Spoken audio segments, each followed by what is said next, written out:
Football is changing. I don't think there's really any doubt about that. Everywhere you look, football looks significantly different than it does in past years.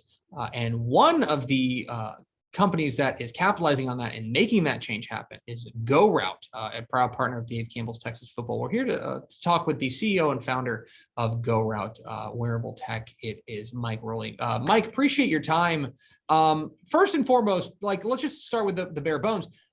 For those who have never seen it, what is GoRout and what is that you guys do? Yeah, so what we do is we help coaches and players communicate more efficiently at practice, most notably during the scout team periods, but really in a lot of different periods of practice, whether you're going through install or 7-on-7. What we allow coaches to do is as they draw their cards up night before or during the week to get prepared for practice, instead of printing all of those cards out and putting them in binders and walking out and holding them up to the players, we provide the players with just a simple wearable display receiver. It's rugged, it's durable. We've had thousands and thousands of them out. They don't break. You can use them in heat and cold and rain and snow. Trust me, I live in Minnesota. You can use them in all different types of weather. And what we do is we allow coaches to send the play cards into the player on the line of scrimmage. So when you send the card in, instead of having the player come back and look at a binder and listen to the coach walk through 11 different cards or 11 different plays, responsibilities, it allows the player to stay on the line of scrimmage, get the play, see what they're supposed to do, allow you to snap the ball and then watch that scout team player execute more efficiently. So you're getting more time out of your practice, you're getting more reps, you're getting better looks, you're being more efficient with the usage of your time, and you're allowing the players who aren't going to play for you on Friday or Saturday to get better football reps and get more football time on the field. So you're building depth in your program and they're learning how to play the game. They're running other people's stuff, but you're still getting good quality football instruction for those players. And you're giving your goods on offense and defense a better look. So you're more prepared throughout the course of the week. Okay, so just to make sure I got it right, I'm wearing one of those smartwatches Yeah. like that. It would be something similar to this, that instead of running back over and coach, because we've all seen it, coaches hold up a binder, all right, we're doing this. You just go, all right, I got my assignment. It's that simple? Yeah, 100%. Yeah, there's nothing you have to set up. GoRout, we have our own private national LTE infrastructure. So you can be anywhere in the United States, turn our hardware on, and the hardware is very similar to your phone. You just turn it on, you power it on, it instantly connects to our network, and coach can launch his mobile app on his mobile device with the scripts already in there. Boom, sends it right out to the players. One push of a button, you're communicating with 11, 22, etc. instantly, and you can do that as fast as you want. Average high school teams snapping the ball last year snapped the ball about every 17 seconds. Wow, that's scout team. That's impressive, because I know that for coaches, getting those reps in is so important. Can you tell us a little bit about how this idea, how this company, how this product came about? Because I'm fascinated with where this whole concept came from. Yeah, so there's really two spots where it really became prevalent. One, I have a background in baseball. I played a little professional baseball, played in the college level, was a college and professional coach for a while. And a buddy of mine was a hitting instructor with a major league organization. I went down to spring training, and he was working with players from Latin America, and he didn't speak Spanish, and he was trying to work with them on swing plane. This was before launch angle and things became a thing, and there was a language barrier. And after a day or two of watching him work with players, I was like, God, you suck at what you're doing. You're gonna get fired, dude. And he didn't appreciate that, but I was like, what's the issue? He's like, well, I'm just trying to get them to understand this. I said, okay, I got an idea. And I went to Radio Shack when they still had Radio Shacks, and I bought a component and a screen. And I went back to my hotel and I sat down and I wrote a little computer program. And I actually went, you know those vending machines, when you walk out of Walmart or Target or whatever, and they have the little plastic cups, right, with the crappy toy inside of it. Well, I went and got the cups and I melted them and put this little gadget that I connected up to the screen with a Bluetooth connector, and I put it to the bottom of the bat. And every time you swung the bat, it just drew a line. And I wrote just a real simple program that put two parallel lines on the screen. And when you swung the bat, if you stayed inside these lines that he wanted predetermined, it was bueno. And if you didn't, it was no bueno. And that was all the Spanish he needed to know. But what happened was when a player started to use it, the instant feedback, the instant response of I took a swing and now I looked at the thing to see how did I do. It kind of went off in the back of my head like, we need to do something. We've been maybe doing this wrong, not wrong, but we just haven't evolved to the way the players are thinking anymore from a coaching perspective. And I'm guilty of it as being a coach. It's always been, this is what I see and this is what you need to do, without really any of the validation of information or visual aspects for them to see. So that helped my buddy out, but he got fired anyway because he was just bad at his job. That had nothing to do with me. A couple of years later, we moved up to Minnesota, and a buddy of mine that I played high school football with was the offensive coordinator at a junior college in town. And I called him up. I said, hey, I want to come out and watch you practice. Same thing. Come to team period, he's a tempo guy. Come to team period, the practice just shuts down. It gets slow. You got a couple guys running around with binders, kids running routes that just don't look good. The whole thing is just chaotic. And at the end of practice, I said, dude, your practices suck. Like, you're going to get fired. Like, why aren't you doing this differently? How is this not evolved? Like, you're doing the same thing we did back in '95 in, at Joliet Central. Like, why hasn't this changed? So he's like, well, this is all we have. So I said, I got an idea. I think I can help you out. And I went home, sat down, thought about it for a little while, went to Best Buy, bought a couple of like really crappy prepaid phones, wrote another real quick program for it, connected up just a traditional like home router, put a little server on a computer, took it out to practice and said, well, instead of having the players come back for information, why don't you just send the play information out digitally to the players? Like, if you could do that, how is that valuable for you? And they wrote me my first $3,000 check, and that's how we got the company started.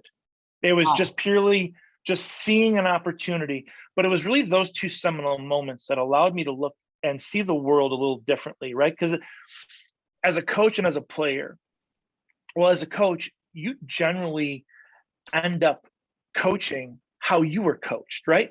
That's the beauty of this, is it's hand me down, it's generational, right? Your dad coached you for a certain period of time, and then you get maybe you get a travel coach or a youth coach that you kind of learn from, and then you learn from a high school coach, and then maybe a college coach and what have you. And you take all these bits of information, and that kind of forms who you are as a coach and what your philosophies are and how you communicate and all these different things.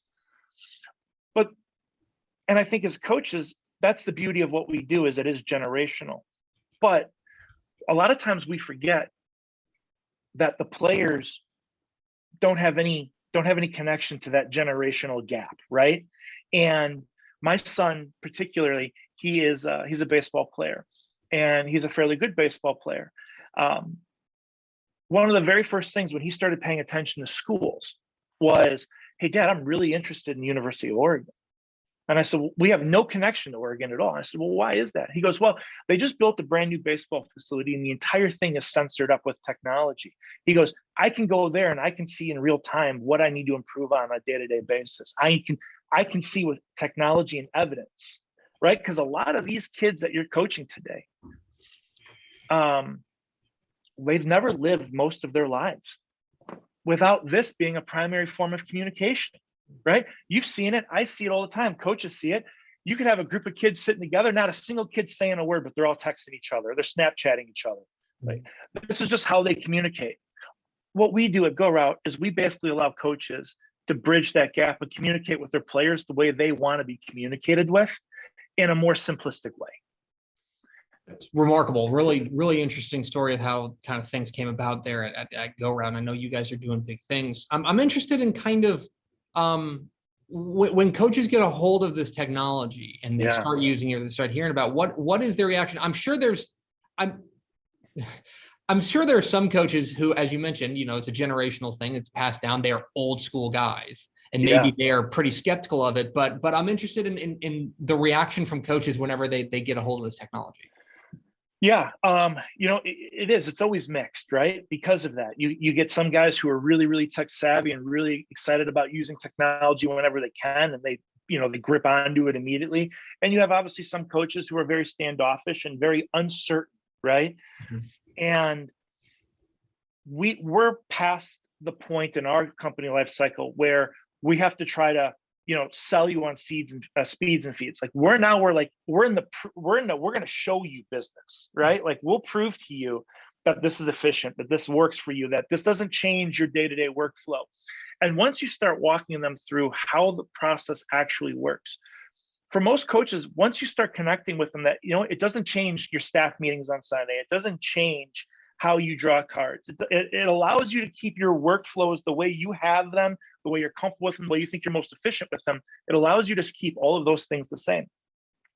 What it does do is that when you get on the field, it allows you to maximize the time, because you're just simply hitting a button, and it's just getting the players the same information you would want them to generally have when they're standing in a huddle. It just gets them in a lot faster, more efficient manner.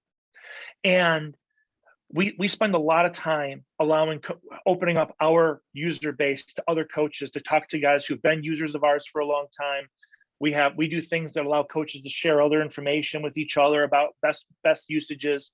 And it's just a comfortability thing, is that once coaches start to get the technology in their hand, there's a couple things they realize. Number one, how reliable it is. Okay.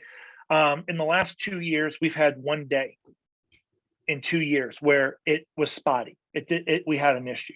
One day for 500 and some odd days, 600 days, we had one day. What we do see more often is even the most skeptical coaches early on, we usually end up getting a call partway through the year. Well, how else can we use this? Right? Because scout teams are always the low-hanging fruit. But it's special teams, because those guys only get 7 minutes, 10 minutes a day in practice, right? But that's the one thing that guy gets screamed at on a Friday or Saturday. They give up a long kickoff return, or a punt goes awry. Well, this is a way for those guys to get those reps. Summer work, captain's practices, 7-on-7, installs, passing them down to the younger groups to help with, youth camps, things of that nature. There's so many ways that coaches learn how to use it. And even the most skeptical guy who's really anti-technology, once they see how simple it is to use, once they understand that it doesn't change their workflow, and once they understand that they can maximizing, there's an inherent value in doing things a little bit more efficiently. Once you get on the field, they generally come around to us pretty quickly. And that's why we have, in the company history, that's why we have a 93.5%, year over year team retention rate, is that once teams get it, they don't want to practice again without it. It's really incredible. And I've seen it kind of,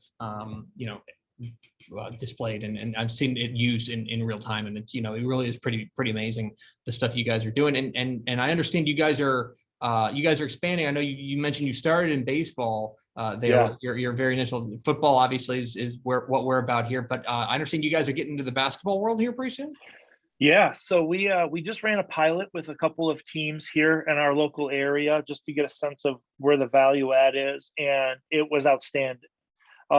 Basketball coaches, very similar to football coaches, have the same problems in that they're playing 3 days a week. Well, they've got to get a scouting report and a game plan built for the upcoming opponent, right? And that's offensive, defensive sets, that's inbound plays, that's transition, press breaks, all these different things. They got to go through and get looks on all of those things. And so what they're doing is either they're doing pre-practice walkthroughs where they're kind of breaking things down and then trying to teach those things to the players and then get a good look during the set periods at practice, or they're drawing them on a whiteboard or a screen and then stopping practice to show how to walk through the set. Well, once we identified that there were similarities, we actually designed, in partnership with Samsung, we've created a smartwatch component that allows coaches to do the same thing that they do for football in the football field, but now they can do it for basketball. So they can set in all their basketball plays to their players, and they can send in multiple sets at one time. So they can send what we call a burst. So they can send in 3 different looks at once. So the players can scroll really quick and see the ball progression and the movement and where they're supposed to be and how they're supposed to rotate and what the motions are. And we're really, really excited because this allows us the opportunity to not only extend our platform and usage, but it does allow us to help a greater number of coaches. It allows us to work with additional players. A lot of players today are multi-sport athletes, and we want them to be, right? A lot of football players also play basketball, and it's really great because they're going to be familiar with the technology as it is.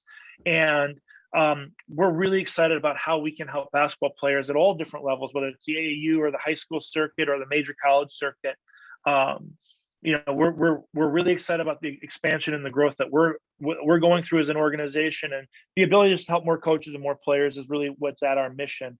Everything we do at GoRout is about better, faster reps, and this is just another way for us to expand on that. He's Mike Rolih. He is the founder and CEO of GoRout, GoRout.com, if you want to check it out yourself. Mike, appreciate your time. Congratulations again on all your success, and looking forward to talking to you soon. Thank you so much. It's been an honor to be here.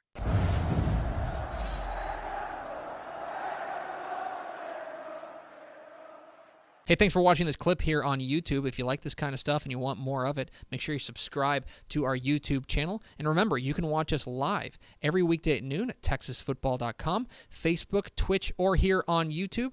And if you want more of the best coverage of football in the state of Texas, check out TexasFootball.com and become a Dave Campbell's Texas Football Insider at TexasFootball.com/subscribe.